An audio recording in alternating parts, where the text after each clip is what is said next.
ابن ہرمز میں پھر کشیدگی، امریکہ اور ایران کے ایک دوسرے پر حملے۔ امریکی حملوں میں ایرانی بحریہ کے لیفٹیننٹ حامد رضا اور ایک اہلکار شہید۔ 4 روز میں امریکی حملوں میں شہداء کی تعداد 19 ہو گئی، 100 سے زائد زخمی۔ سینٹ کام کے مطابق پاسداران انقلاب نے قبرص کے پرچم بردار جہاز پر حملہ کیا۔ فائرنگ کے جواب میں ایران میں 140 مقامات پر حملے کیے۔ میزائل لانچرز، بختر بند گاڑیوں، ذخیرہ گاہوں، فوجی اڈوں اور مواصلاتی تنصیبات کو نشانہ بنایا گیا۔ حملوں کے بعد چاب بہار، بوشہر، کشم اور بندر عباس میں دھماکے، جبکہ کنار، میناب اور سرک میں بھی بارود کی برسات۔ امریکی وزیر جنگ پیٹ ہیگسیت کہتے ہیں کہ ایران نے غلط فیصلہ کیا، وہ نتائج بھگت رہا ہے۔ ایران کے عمان، قطر، اردن، بحرین اور کویت میں امریکی فوجی اہداف پر حملے۔ قطر میں ڈرونز کا ملبہ گرنے سے بچے سمیت 3 افراد زخمی۔ اردن کی 3 ایرانی میزائلوں سے معمولی نقصان کی تصدیق۔ ایران کا امریکی مداخلت ختم ہونے تک ابن ہرمز بند رکھنے کا اعلان۔ پارلیمنٹ کی قومی سلامتی اور خارجہ پالیسی کمیٹی کے ترجمان ابراہیم رضائی کہتے ہیں کہ طاقت کے بل بوتے پر ابن ہرمز کا کنٹرول حاصل کیا، اسی طاقت کے ذریعے اس کی حفاظت بھی کریں گے۔ ترجمان ایرانی وزارت خارجہ اسماعیل بقائی نے کہا کہ ابن ہرمز کے انتظامات ایران کے اختیار میں ہیں، امریکہ معاہدے کا احترام کرے یا ذمہ داریوں سے دستبردار ہو۔ ایران توقعات سے زیادہ طاقتور اور ہر جنگ کے لیے تیار ہے۔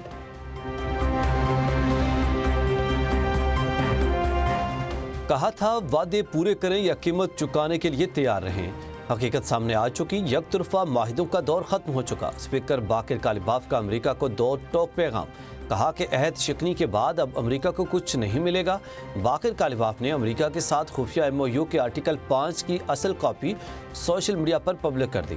معاہدے کے تحت ابن ہرمز کا 60 روز کے لیے مفت اور محفوظ راستہ مشروط تھا۔ عمان کے ساحل کے قریب نشانہ بنائے گئے جہاز کے عملے کو بچا لیا گیا۔ جہاز سنگاپور کی کمپنی کی ملکیت تھا۔ بھارت سے تعلق رکھنے والے عملے کے 10 ارکان کو بچا لیا گیا۔ ایک لاپتہ بھارتی وزارت خارجہ کے حملے کی مذمت۔ پاسداران انقلاب کا کہنا ہے کہ بحری جہاز کے غیر منظور شدہ راستے سے گزرنے کی کوشش پر کارروائی کی گئی۔ میری ٹائم ٹریڈ آپریشنز کے مطابق حملے کے نتیجے میں بحری جہاز کے پچھلے حصے کو نقصان پہنچا اور آگ بھڑک اٹھی تھی۔ جہاز میں آگ لگنے کے بعد عملہ لائف بوٹ کے ذریعے جہاز چھوڑنے پر مجبور ہو گیا تھا۔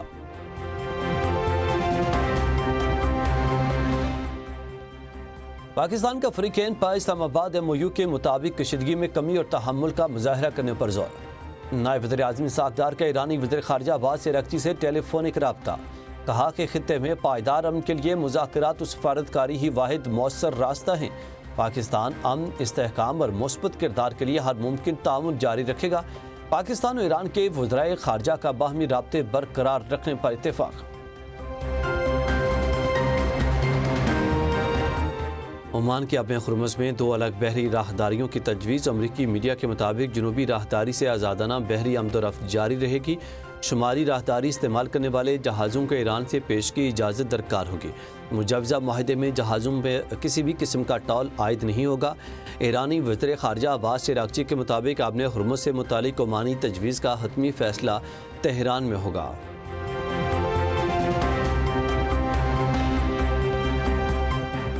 وزیر خارجہ اسحاق ڈار سے سعودی سفیر نواف بن سعید المالکی کی ملاقات۔ خطے کی صورتحال پر تبادلہ خیال، مکالمے اور سفارتکاری کے فروغ کے لیے مشترکہ کوششیں تیز کرنے کی ضرورت پر زور۔ دونوں رہنماؤں کا 2 طرفہ تعلقات مضبوط بنانے کے عزم کا اعادہ۔ امریکہ نے ڈیل کے تحت کیے وعدے پورے نہ کیے تو مفاہمتی یادداشت پر عمل روک دیں گے۔ ایران کی وارننگ۔ اقوام متحدہ میں ایران کے سفیر امیر سعید ایروانی کہتے ہیں امریکی حملے اقوام متحدہ کے چارٹر اور باہمی مفاہمتی یادداشت کی صریحاً خلاف ورزی ہیں۔ امریکہ نے خلاف ورزیاں جاری رکھیں تو ایران بھی اپنی ذمہ داریاں پورا کرنے کے پابند نہیں رہے گا۔ بلوچستان میں سیکورٹی فورسز کے امن دشمنوں پر تابڑتوڑ وار۔ مزید 3 خارجی جہنم واصل۔ آپریشن شعبان میں ہلاک دہشت گردوں کی تعداد 71 ہو گئی۔ 5 جولائی سے جاری مختلف آپریشنز میں اب تک مجموعی طور پر 109 خارجیوں کو جہنم واصل کیا جا چکا۔ وزیر داخلہ محسن نقوی کی سیکورٹی فورسز کی کامیابیوں کی تعریف۔ کہا کہ دہشت گرد عناصر کے لیے پاکستان کی سرزمین پر کوئی جگہ نہیں ہے۔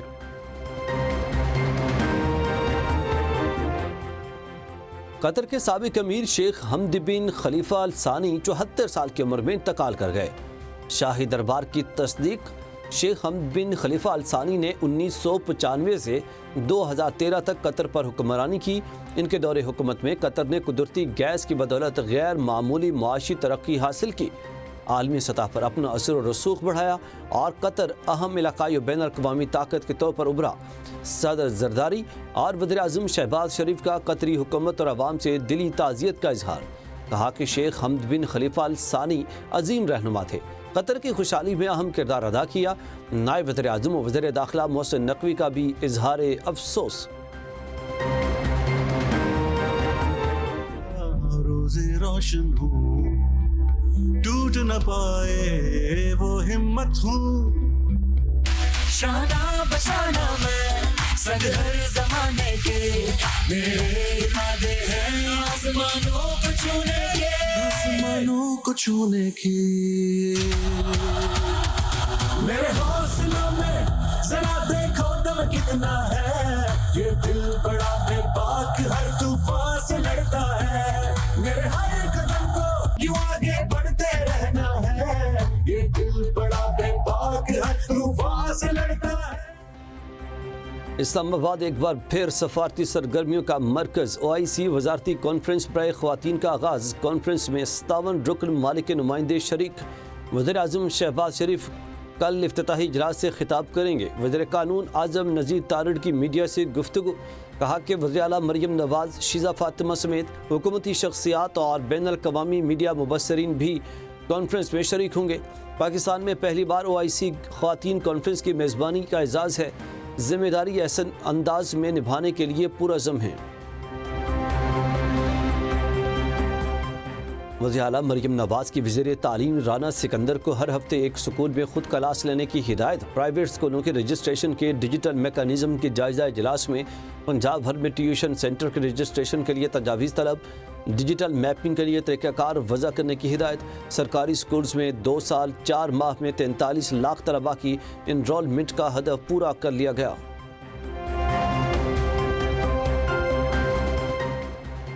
خیبر پختونخوا میں پولیس اور CTD کا بجٹ بڑھا کر 191 ارب روپے کر دیا گیا۔ وزیر اطلاعات شفیع جان کہتے ہیں رقم فرنٹ لائن اضلاع CTD اور سیف سٹی منصوبوں کے لیے مختص کی گئی۔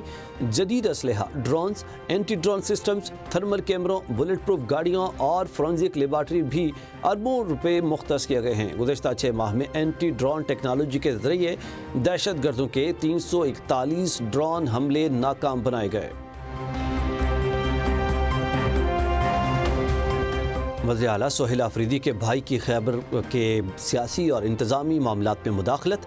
نوید آفریدی کی کھلی کچہریاں، سرکاری افسران کو ہدایات، ترقیاتی منصوبوں کے اعلانات سے گروپ بندیاں اور سیاسی کشیدگی بڑھ گئی۔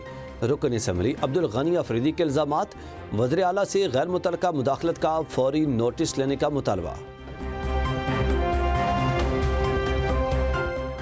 اسلام آباد اور راولپنڈی کے مختلف علاقوں میں رات گئے تیز بارش، لاہور سمیت پنجاب کے کئی شہروں میں بھی بادل خوب برسے۔ گجرات، حافظ آباد، ڈسکا، وزیر آباد اور فیصل آباد میں بھی بارش سے موسم خوشگوار ہو گیا۔ محکمہ موسمیات کی آج بھی اسلام آباد، بالائی پنجاب، شمال مشرقی بلوچستان، خیبر پختونخوا اور کشمیر میں چند مقامات پر موسلا دھار بارش کی پیشگوئی۔ دیامر، بابوسر اور تانگیر میں طوفانی بارشیں، دارالعلم میں سیلابی ریلے نے تباہی مچا دی، متعدد دیہات میں کھڑی فصلوں کو نقصان پہنچا۔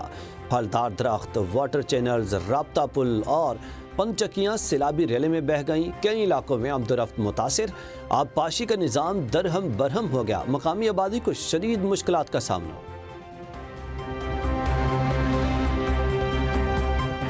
لاہور کے علاقے اچھرا میں چوری کے الزام پر 11 سالہ بچی پر بہیمانہ تشدد، ویڈیو وائرل ہونے کے بعد پولیس کی فوری کارروائی، ملزم گرفتار، مقدمہ درج۔